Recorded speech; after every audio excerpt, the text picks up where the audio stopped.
We're talking about Weird Al Yankovic. You know, what was the inspiration behind such classics as Eat It and Gangsters? Oh, I'm sorry. Amish Yes. Paradise. We've been spending most our lives living in an Amish paradise. Terrible how Coolio stole that song from him and did not give him credit. And that is why we needed this story right here today. And he died without ever apologizing. He sure did. Just petty, man. You know. But this is why we needed this story right here of Weird Al Yankovic. You know, that's the thing. A lot of people are asking, what is the story, the true story behind Weird Al? I know the music, but I don't know the man. Well, people, I'm here to tell you, you're not going to find it here. As Martin and I said, we choose to believe that this is the story, but I can't in good conscience tell you that this is the story of the man right here. What I can tell you is that this is a Roku original. People, that sounds like a parody of something. And you know, Roku, they have been making original programming that's out there. But this one right here, Weird, the Al Yankovic story, that has been catching a lot of people's attention out there. I think because from the trailer that we're about to watch, a lot of people thought that this was the real story. Man, did you know Weird Al funked Madonna? People are like, well, she did everybody else. Why not? So why not Weird Al? Yeah. I know. Even he would be like, hey, why is that so surprising? Yeah, exactly. But we saw this. We actually had a screener for it last week, and I forgot to get to it. Do I regret not getting to it sooner, or do I regret wasting my time? Let's go ahead and take a look at the trailer, the one that got everybody's attention for Weird, the Al Yankovic story, and we'll be back with our reviews. I'm a train wreck. My parents wrote me off. I pushed a... I got to be honest with you, I saw this trailer, I was like, all right, goddamn, we know it's a joke. Stop it. Stop. You can't smoke in here. Even after all of that, some people thought like, man, is this real? Not really. Hey, I didn't know. Some people like, I'm confused. I'm not sure. Something throwing me off. But man, listen. Okay. First of all, people need to know that this is a Funny or Die production. If you know Funny or Die, they do sketch comedy online on the internet. Now, if you've seen Funny or Die or any of the skits, you know what you're getting into here. And the funny thing is that this comes from a Funny or Die skit. That's what I thought. Yeah, this was a. Let me see here. Yeah, this was a skit from like 9 years ago that they did, and it was Let me see if I have it here. Because I was just reading how Patton Oswalt was in it in a different role. Yeah. No, they did this already. It's almost like they went back into the archives and just saw this and thought, you know what? I mean, now that we have streaming services and whatnot out there, this will actually work as a full-length movie. When they can hear the real thing for the same price. 2 words. Eat it. Do you recognize that? Damn it, I cannot.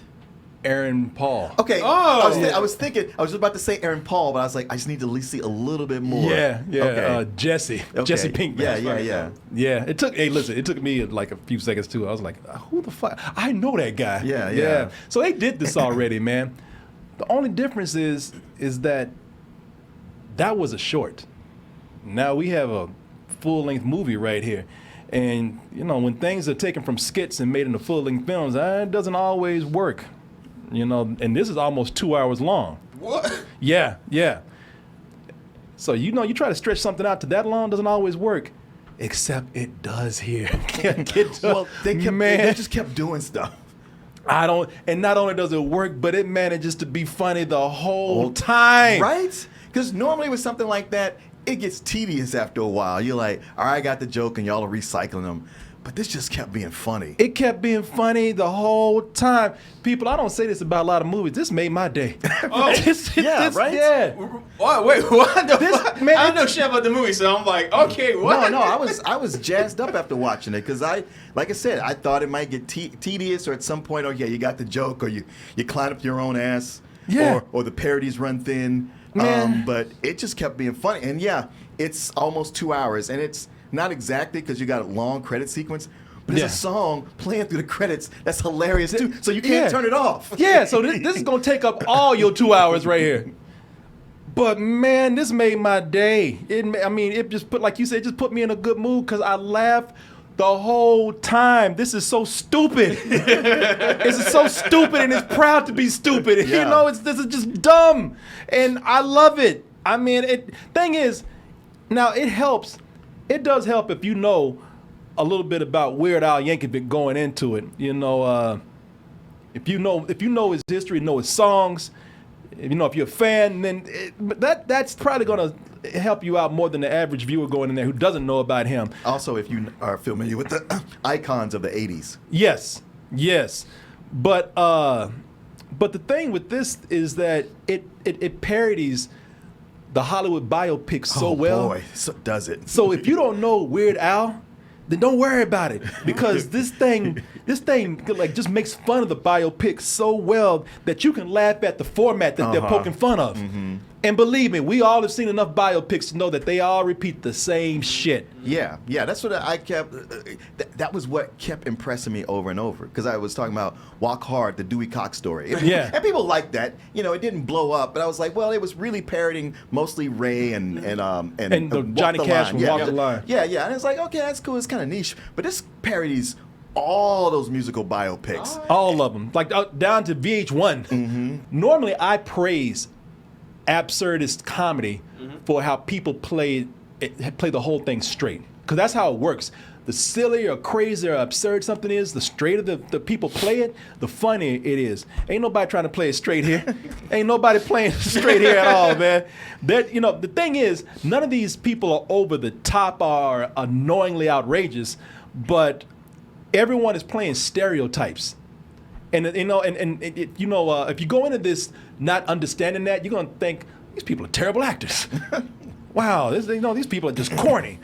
But the thing with the biopic is that these people are playing these stereotypes the way they are on purpose. And the reason why they're playing them like bad actors on purpose is because the biopic has become such a copy and paste format Right. that the biopic now is a cliche itself. Like, people have to put, now they got to put animation in this. Or with something like this, you just got to start making up shit.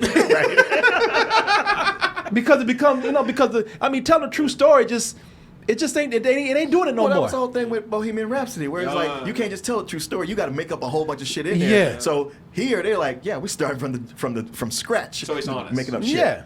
It's probably more honest than Bohemian Rhapsody. All right, what was the last Bob? Get Rich and Die Trying. Yeah.